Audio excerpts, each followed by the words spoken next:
I'm here with my dog, my teammate. I'm super, super hyped to have my girl here. Two-time WNBA All-Star, Kelsey Mitchell. What's good with it? What's up, gang? 7 seasons, 4 head coaches, and a playoff drought that felt unending. Kelsey Mitchell's tenure with the Indiana Fever has been a roller coaster of obstacles and breakthroughs. But the 2024 season completely transformed her story. Tell them a little bit about yourself. Oh, me, I'm a Midwestern girl, born and raised in Cincinnati, Ohio, 513 kid. It's kind of tough to come out of where I come from because it's so small, and so you get what you get. It's kind of a dense city. It's not as like a Miami or like a Atlanta, so you kind of get what you get. And so I grew up hooping through my family. I come from a family dynamic of just sports. My dad was he went to school to play football. So he met my mom at Eastern Kentucky. Okay. And that's how I was brought into this world. In an unfiltered conversation with teammate Erica Wheeler that's sending shockwaves through the basketball community, Mitchell bears it all about the wild ride of her career and the catalyst behind the Fever's revitalization. She dives into everything, from the heartbreak of last season's struggles to the euphoria of becoming a WNBA All-Star, and even her candid opinions on Caitlin Clark and the fans.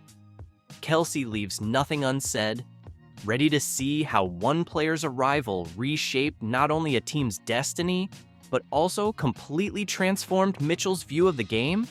Let's dive in. Basketball was just always a safe haven. I kind of took it from there, just, utilized what I knew about it.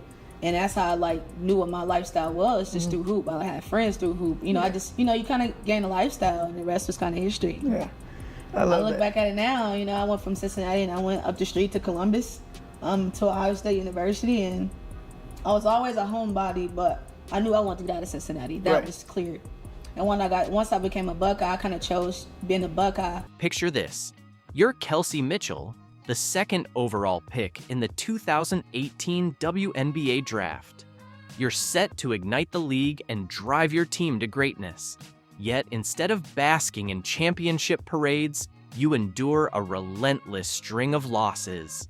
For years, that was the harsh reality for Kelsey with the Indiana Fever. You and E both been here for a number of years, right? Yeah. Y'all done been through the tough years. Well, you really got to grind it out. Tough season. What, you had 7 years here? All 7. All 7. You ain't never been to another Fever team. girl. 7 years, and how many years? So I was here from 2015 to. She was my bet.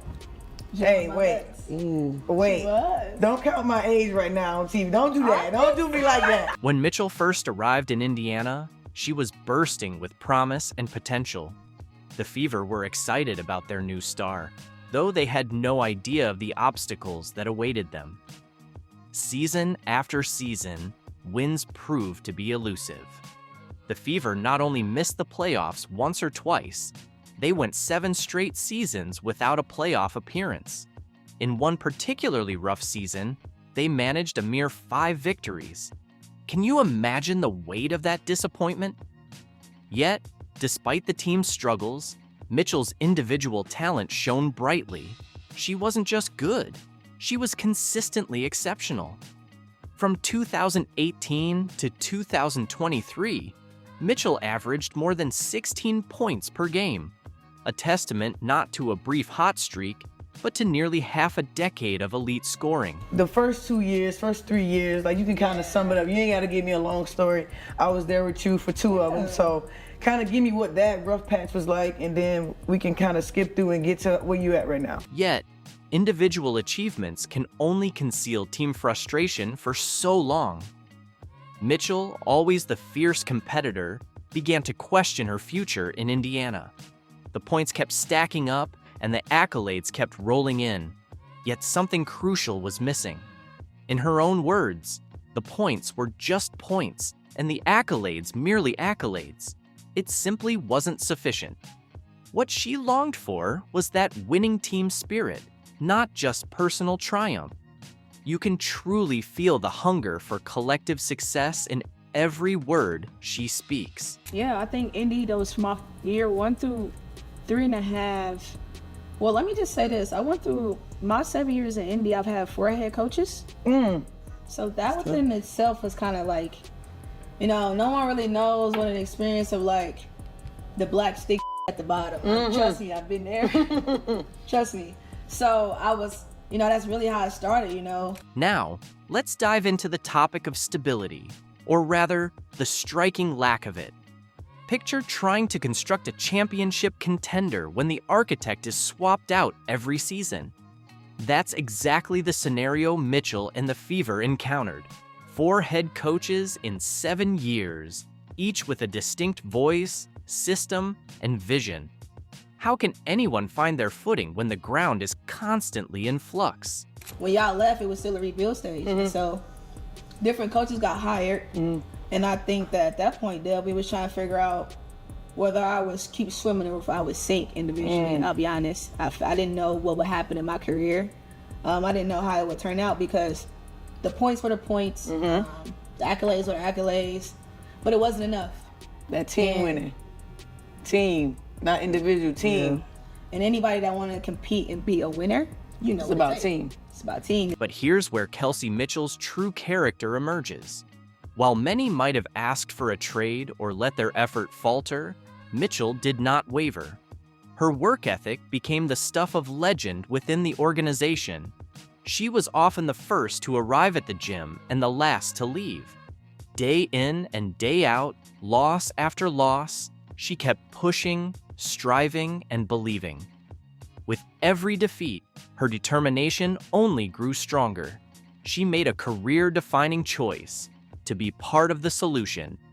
It's one thing to stick around when everything's going well, but Mitchell's unwavering loyalty through the toughest years is truly rare. It's unfortunate, and I just think the hand I was dealt was like, I trusted in the organization in different ways, from like the management and the people that they brought in, and so I just kind of like trusted the wave, and so I look back on trusting that wave now, and now I'm here. I don't know what. You really started over 4 times though. I did. Like every time you get a new coach, you kind of really start over because you got to build that relationship with that coach. Although the coach know who you are, they know what the players they have in the locker room. It's a different ball game for sure.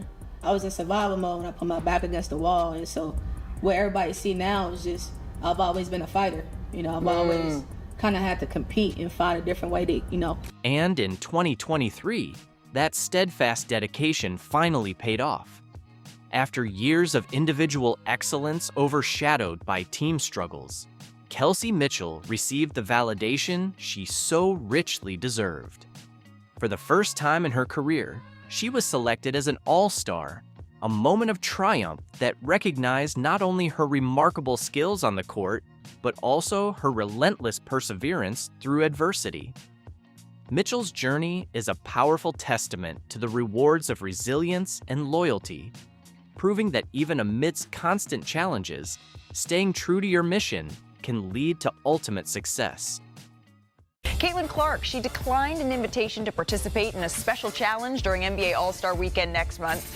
That's what Shams reported on Wednesday. Now, Clark's representatives, they expressed her desire to have her first three-point contest be at the WNBA All-Star in Indianapolis this summer. Shanae, I'm not mad at it. What do you make of this decision? Look, I not only respect it, I absolutely wholeheartedly support. Well, it's official, you guys. Caitlin Clark is not competing in the three-point contest at NBA All-Star. What happens when the biggest star in women's basketball says no to the NBA?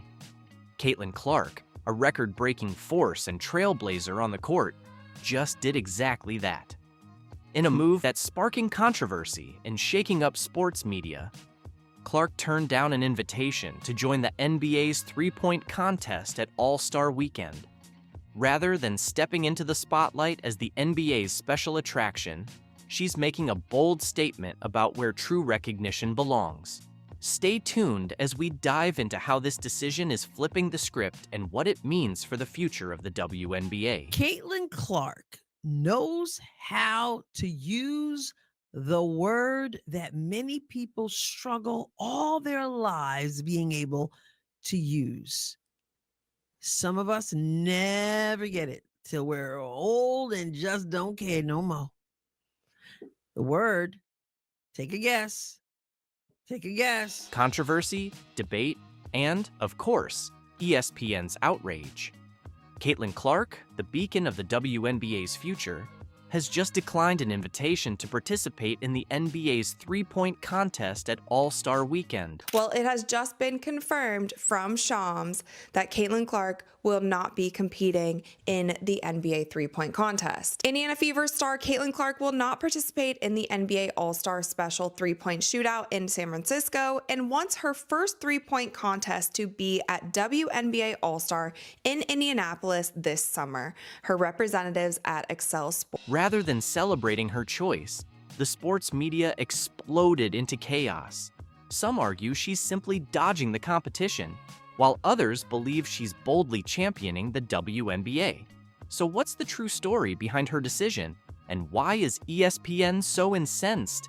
Stick around because we're unpacking every detail right now. All right, let's jump in. The Caitlin Clark saga has been dominating headlines nonstop. In case you haven't caught wind of it, Caitlin Clark, the undeniable superstar of women's basketball, recently declined an invitation to compete in the NBA's three-point contest during this year's All-Star Weekend. And wow, opinions are flying everywhere.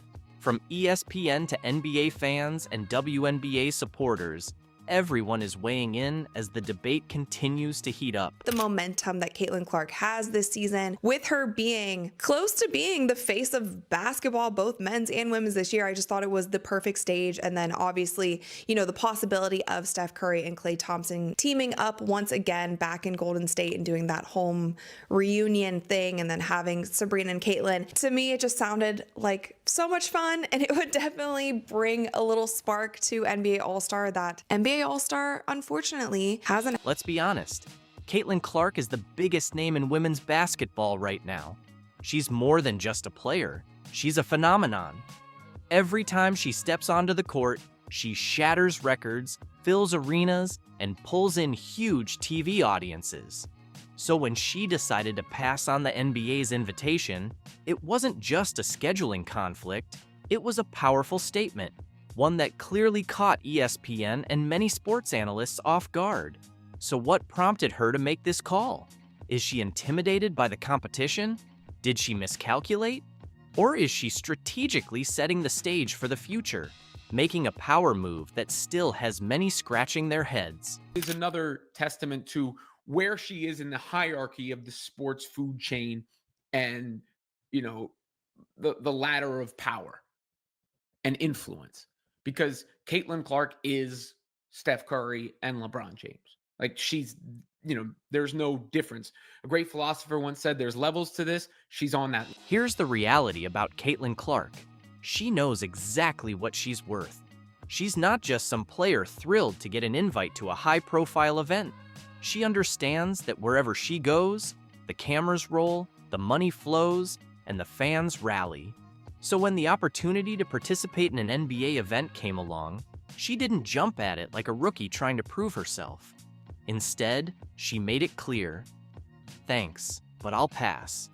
I'll host my first three-point contest on my own terms, in my own league." You see Caitlin Clark using her power to benefit the WNBA, saying, not that she'd never do anything with the NBA, but that she's not going to do it this time because the first time should be with the WNBA in front of the Fever fans. And that's exactly what's setting off a firestorm of reactions.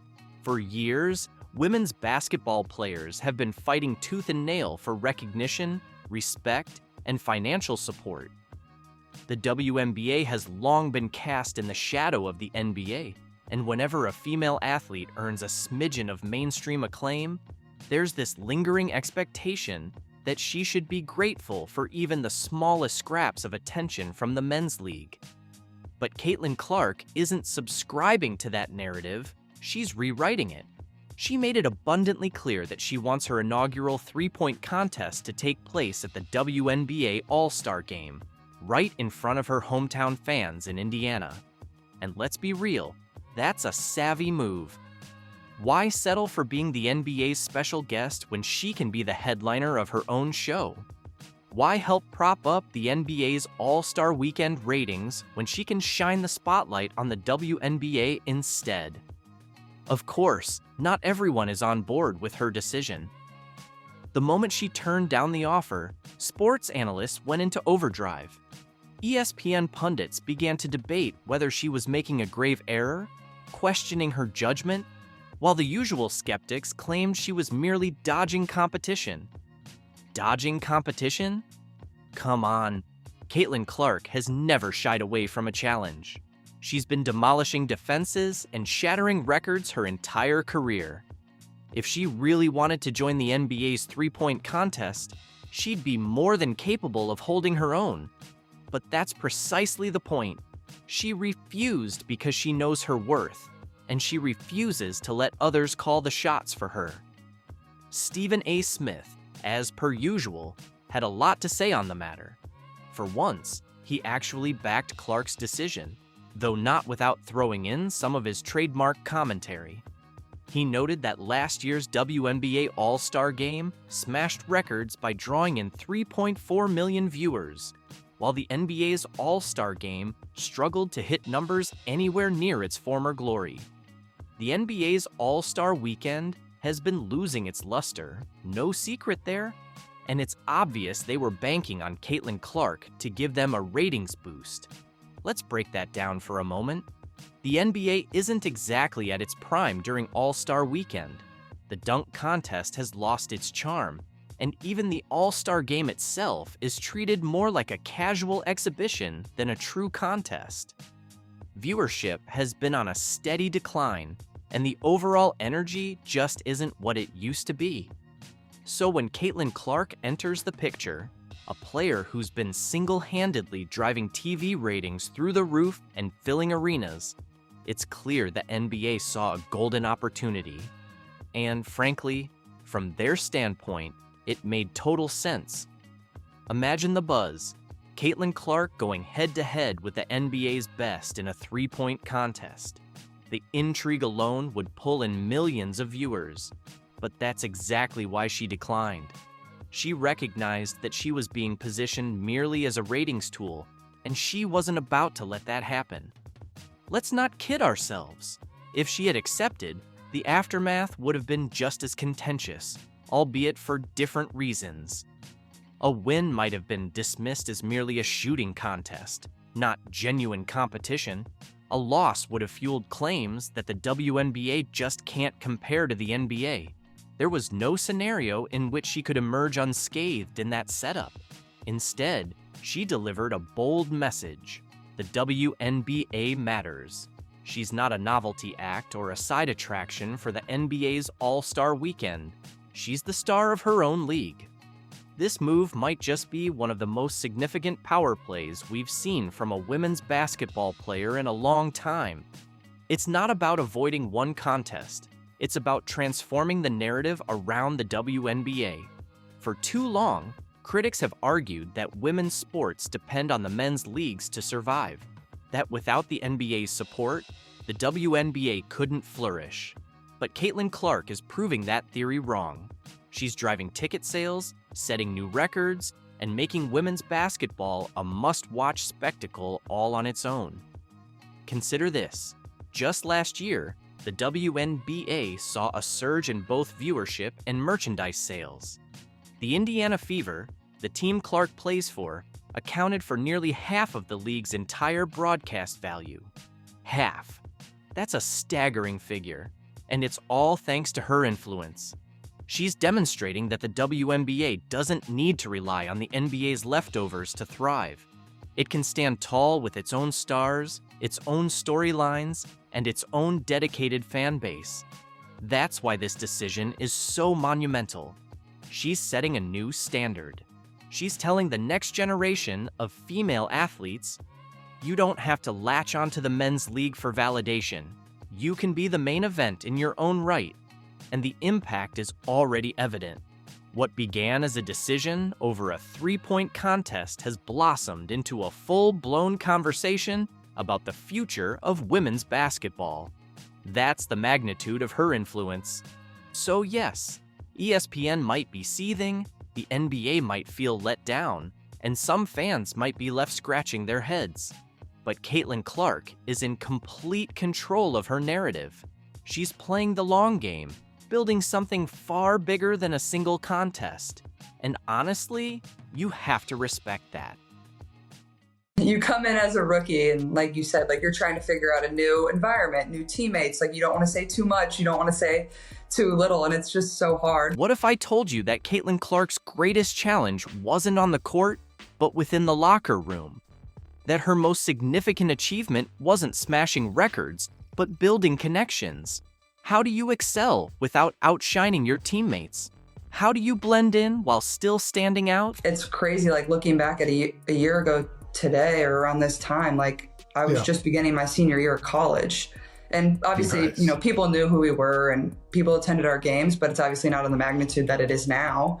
Yeah. So like life just changes fast, but that's what makes it fun and cool. And, you know, quickly started a new chapter of my life too, like moving here to Indianapolis. And in an insightful podcast interview, Clark opened up about her rookie year and how she navigated those challenges. Her comments about her teammates will make you reconsider everything you thought you knew about the Indiana Fever. What are her true feelings toward the team around her?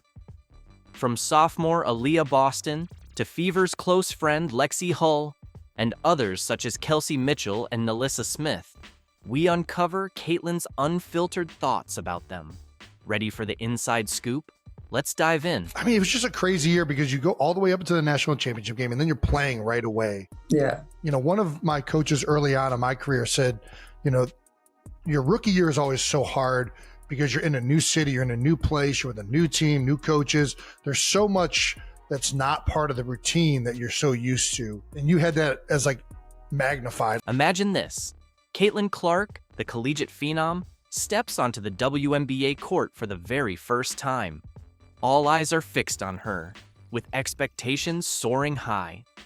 However, Clark's greatest obstacle isn't her performance on the court, it's finding her place within the team.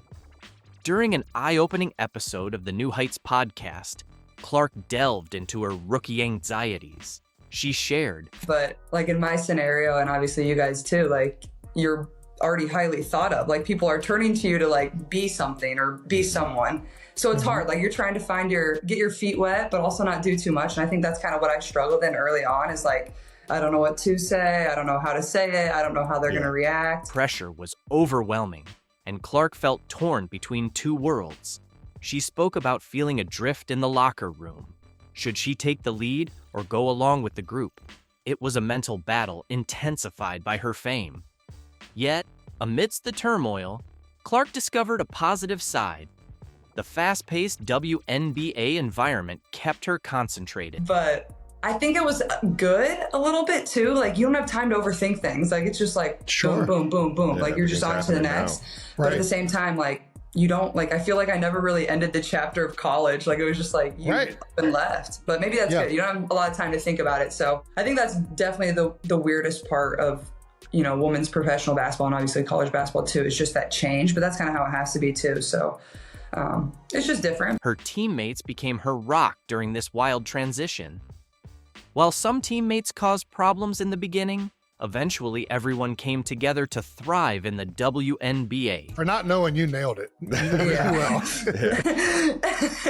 But also, like, I had a lot of really good vets around me too, so I feel very grateful for that. And we had a fairly young team too, so like people had been through it fairly recently, so they knew how I felt. But like I feel like that definitely is a huge challenge, and that goes for whatever professional sport. Like you're trying to learn, but also people are looking at you like you got to perform and like be what they drafted you to be, and that can be tough. In a heartfelt moment, Clark confessed, "I feel like I never truly closed the chapter of college.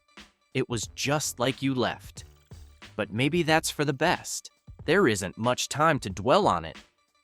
This highlighted just how abrupt and challenging the transition to the pros can be, even for a star like Clark. You mentioned the vets, and I think, you know, for me at least, there was a lot. Some vets were incredible. Some of the vets, obviously, you're competing for jobs, so there's a little bit there, but you lean so much as a young player on your vets, and you lean so much from like, even just like in Philly, there's so many great players that played for the Eagles that like Harold Carmichael, who was a legendary Philadelphia Eagle, was like always around and willing to lend advice or anything. Did you have many former players or current players like reach out to you that really helped you in transitioning into the WNBA? As Caitlin Clark continues to navigate the high-pressure world of the WNBA, her journey stands as a powerful example of resilience and growth. From overcoming locker room challenges to embracing the fast-paced professional lifestyle, Clark is not only proving her prowess on the court, but also her ability to build meaningful connections with her teammates. Her honest reflections highlight the complexities of transitioning from college stardom to the pros, reminding us that even the brightest stars face their own set of challenges. What do you think the future holds for Caitlin Clark and the Indiana Fever? Bleacher Report posted a quote that said, "I played my last game in Dallas." Did you really say that?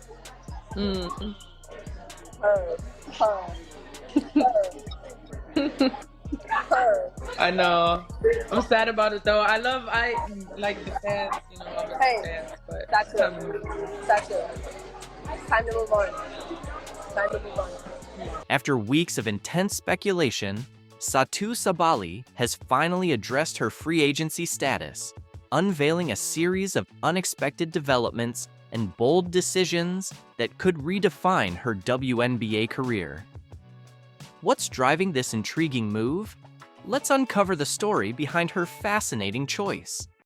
Moving with a potentially different shoe brand, but also the decision to change teams.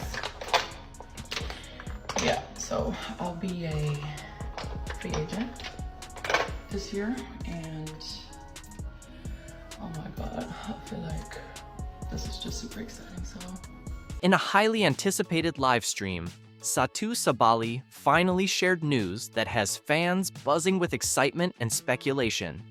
Displaying her trademark grace and composure, Sabally announced that she had officially played her final game with the Dallas Wings, marking the end of her chapter with the team. Team am I going to, Taylor?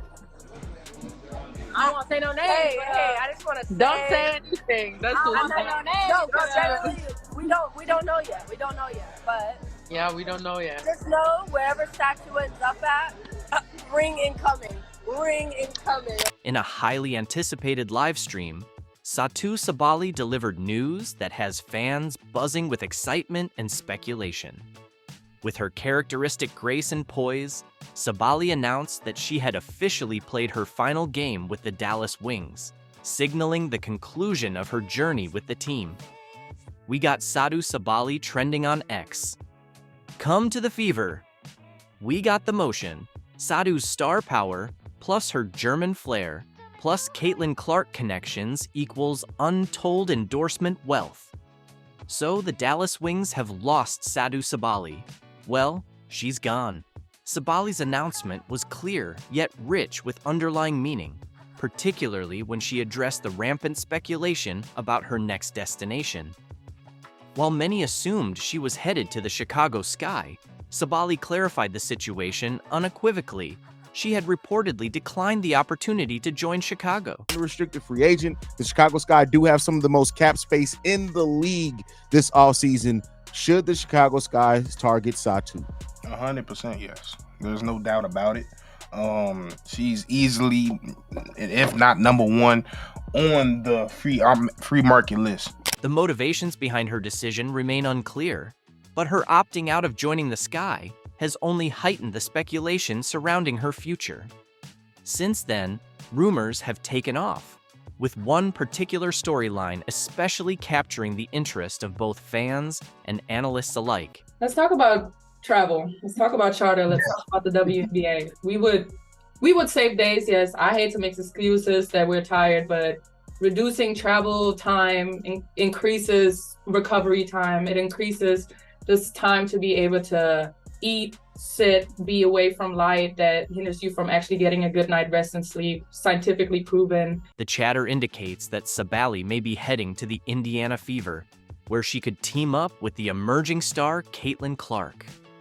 This potential alliance has the ingredients of a game-changing synergy, poised to shift the league's power dynamics significantly. Sabally's versatile skill set and sharp court vision, paired with Clark's scoring prowess and relentless tenacity, could elevate the Fever to new heights. This move is sure to unsettle players like Diana Taurasi, Aja Wilson, and Angel Reese, leaving them upset and stressed. And let's not overlook how much Cheryl Swoops disapproves of this possible partnership. In an unrivaled press interview, she goes to state, "I've already communicated with Dallas how grateful I am because they've made this a home for me for the past years, and I'm working with them together in finding the next home for me because I've already played my last game in Dallas." Wow. So what does this mean? Well, Dallas Wings will undoubtedly court her, which means they're going to be looking for some sort of a sign-and trade. The potential move for Sabally to the Indiana Fever is intriguing for multiple reasons. Firstly, it would position her as a leader on a team with significant upward momentum. The Fever have been undergoing a rebuilding phase and are demonstrating promising signs, and incorporating a player of Sabally's caliber could expedite their rise. Additionally, teaming up with Clark, a standout who has garnered national attention for her stellar performances, could form a powerful backcourt that opponents would find daunting. Although Sabally has not yet confirmed or dismissed these rumors, the anticipation surrounding the possibility is intense. Fans are closely monitoring her every action, analyzing each statement and gesture for hints about her next career move. I'll add something to that too. You know, when I was driving to the game today, obviously it's annoying because there were way too many Caitlin fans and I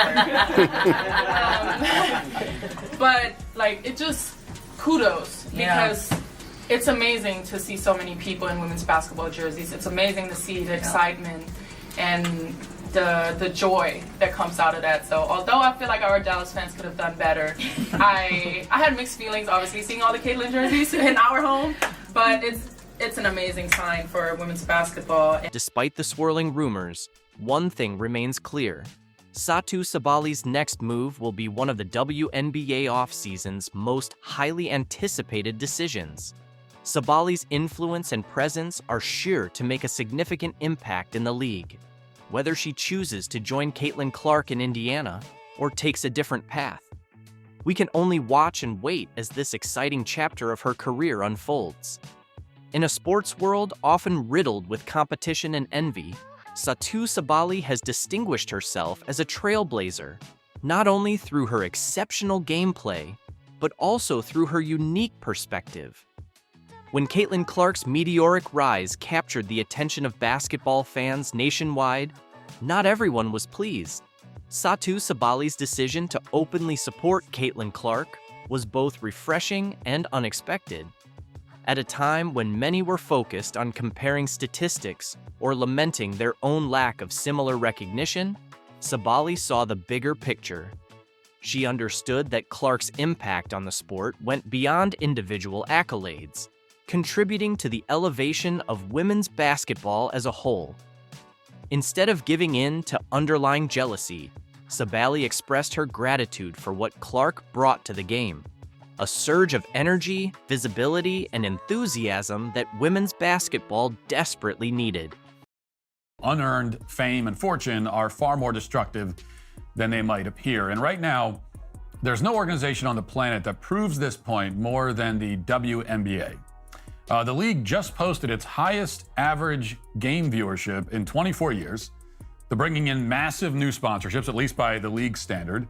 They're selling out arenas, which used to be unheard of for the WNBA. Have you ever wondered why a star like Caitlin Clark is encountering criticism in the WNBA? It's not what you might expect. The league's audience numbers soared, player benefits got better, and women's basketball gained significant attention. However, suddenly, unexpected allegations began to emerge from seasoned WNBA players. From the executives to the players to the reporters who, for their sins in a past life, have been cursed with the job of covering a women's basketball league, everyone should be overjoyed. But there's a big problem. All of this success, every bit of it, is due to the presence of one player in the league, and that is a generational talent named Caitlin Clark, who of course you've heard of.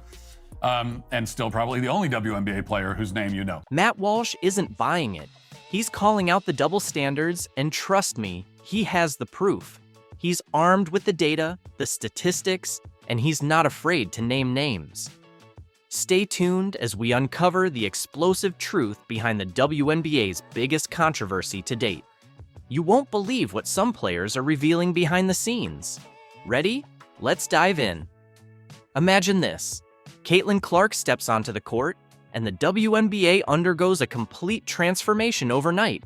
She's not just making an impact, she's changing the game. She's the reason the WNBA just won the lottery. Without Caitlin Clark, nobody cares about any of these players or the league. With her, most people still don't care, but a lot more people care than did before. And everybody knows that, right? Therefore, everyone in the league other than Caitlin Clark is doing exactly what so many lottery winners do. They're allowing all of their worst personality traits to surface because they just can't help themselves. The WNBA is undergoing an unprecedented boom.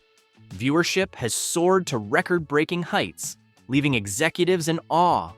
Stadiums are packed to capacity, generating an electric energy that was once unimaginable in the WNBA.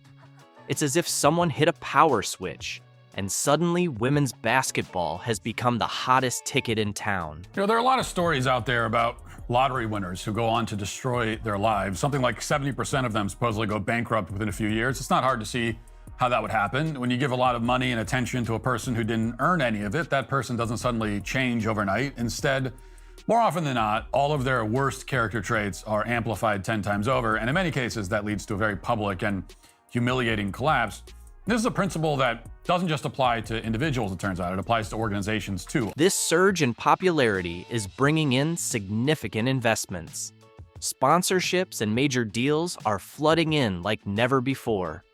It's as though the floodgates have opened, and everyone wants a slice of the WNBA action.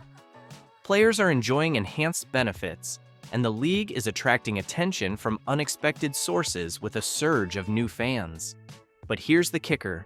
Not everyone is celebrating. Some players are voicing their frustrations. Can you believe it? Amidst all this success, underlying discontent is starting to surface. There's been a lot of resentment in this league lately, in particular since the season began. And the thing about resentment, as we all know, is that it tends to fester over time. It gets worse and worse. That's exactly what we're seeing now. It's truly perplexing. On one side, the league is finally gaining the recognition it has been yearning for. On the other, some players seem discontent with the very achievements they've been striving toward. Why? That's the million-dollar question. Are they envious of Clark's sudden rise to stardom? Concerned about what this means for their own careers? Or is there something more beneath the surface? Race hysteria in the WNBA has somehow reached yet another inflection point. The league is currently in the midst of what really might be the single most contrived racism scandal, certainly in any professional sport, at least since the fake noose in Bubba Wallace's garage. Specifically, a bunch of WNBA players have come out claiming that they've been victimized by racial slurs and other forms of racist attacks. Like, a lot of players are claiming this. Imagine this. The WNBA is soaring on an unprecedented wave of popularity, and then a bombshell hits that shakes the league to its very foundation. We're discussing explosive accusations of racism that threaten to dismantle women's basketball. It's like striking a match in a room filled with gasoline. How do you feel about what has happened over the past year with the W since you first came in to where it is now? And obviously the game has grown and there's new fans, but how do you appreciate the new fans without all the noise that's coming I don't with appreciate them? the new fans that sit there and yell racial slurs at myself, my teammates, and the people that I play against, because yeah, those might be opponents, but those are friends too. You know, they don't deserve that. So I don't appreciate the new fans. I think it's okay to do that. Brittany Griner, one of the league's biggest stars, steps forward with a startling allegation. She claims that new fans are hurling slurs during games. Can you believe it? The question that Brittany Griner was asked was about the massive growth of this league, which was dead in the water just a year ago and had been dead for its entire existence. And the reporter asked, "What do you think of all the new fans?" And in any other context, when someone says, what do you think of all the new fans that are coming in? Usually it's, oh, it's great. We love how everybody is supporting the league and we're so grateful. None of that. Instead of some gratitude, some appreciation for the people who have saved the WNBA, who pay to come out to see bad players like Brittany Griner, instead of that, we get resentment. Now for the details. None of these racial slurs have been confirmed, even though some are alleged to have happened during games. As far as I know, none of them have been captured on camera. Interesting. There's no visual or audio proof to back any of these claims. Not a single trustworthy report either. That's highly unusual, especially considering there are cameras and smartphones at every WNBA game. Walsh isn't holding back. He's stating it exactly as he sees it, asserting that these accusations are completely fabricated. It's a daring claim, but it's making people take notice. But let's slow down for a moment. Why would players fabricate something so serious? That's the million-dollar question sparking intense debates among fans and critics alike. Are they trying to create drama? Is there something else happening behind the scenes? If there were, the videos would be all over the internet, but they're nowhere to be found. They don't exist online. So instead, we're left having to rely on the players' statements. The entire situation is causing turmoil within the league. On one side, you have players feeling wronged and calling for action. On the other, there are skeptics like Walsh demanding solid evidence before making any judgments. And in the middle of it all, the fans, the sponsors, and the future of the WNBA itself.